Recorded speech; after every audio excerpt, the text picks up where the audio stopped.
had a few times in the fourth quarter where we came up empty offensively, and they were able to turn those into buckets. And anytime you have a player like Grimes out there, it's capable of creating a shot, and they've got shooting around that. It makes it hard, particularly if you're not really dialed in. He makes it hard on you, because if you try to double him or hit him, they've got shooting. But like I said, I think Dyson did some big free throws, little things. We got the ball in bounds. Hopefully we learn not to foul late in the game. Don't give up threes. Those are the things that are really hard to overcome. Inexperienced guys, whether it's Zach, Mo, Keaton, these are new situations for them.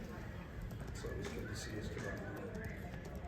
I wanted to ask about Terrence, who's been very aggressive these last few games, and I'm curious what you've seen that's maybe sparked some of that, whether it's just a change of environment or being a byproduct of new players he's playing with. Well, I think if you look historically, he drives the ball really well, and is able to finish. So we want all our guys to be aggressive, trying to attack the rim, particularly in transition. As you said, he's embraced that. Every team's a little different. He's in some situations that he hasn't been in. He's been on some really good teams, but there's opportunities for him not only to attack the rim, but when he gets in there to create for other guys. And I think he's unselfish enough to do that.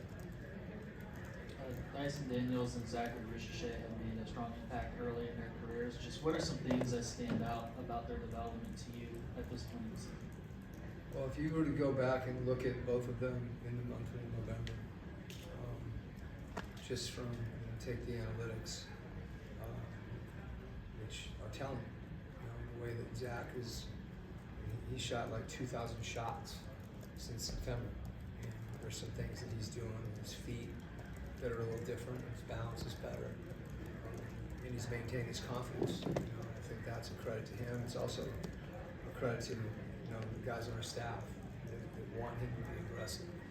Dyson's in a similar position. I think as the year's gone on, he's attacking the rim even more.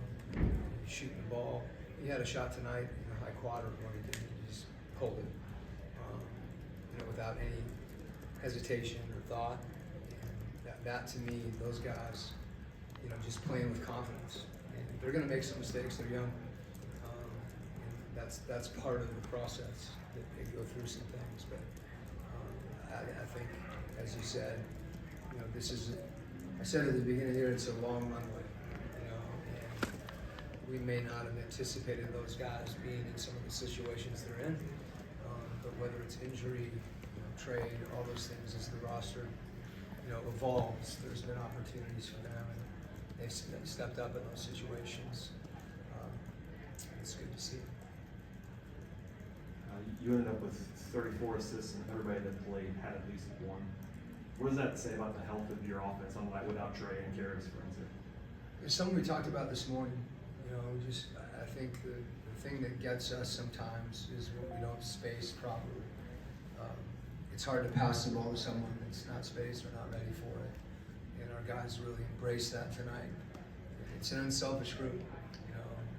That's not always. Running and spacing sound really simple because they are in theory.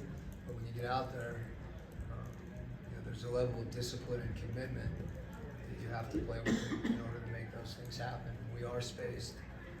Guys are willing to pass to each other, make an extra pass if that's the case. It's good basketball. You're obviously missing a lot of guys, but you got beat back tonight. What did you like out of what you saw from him? When he came back earlier in the year, it took him a little while to kind of find his rhythm and find his confidence. And this time, I loved it to see him just be aggressive right out of the game. And he's a really good player. And he's someone that makes the people around him better. Not just his versatility offensively, but some of the things he does on defense as well. So, good to have him back.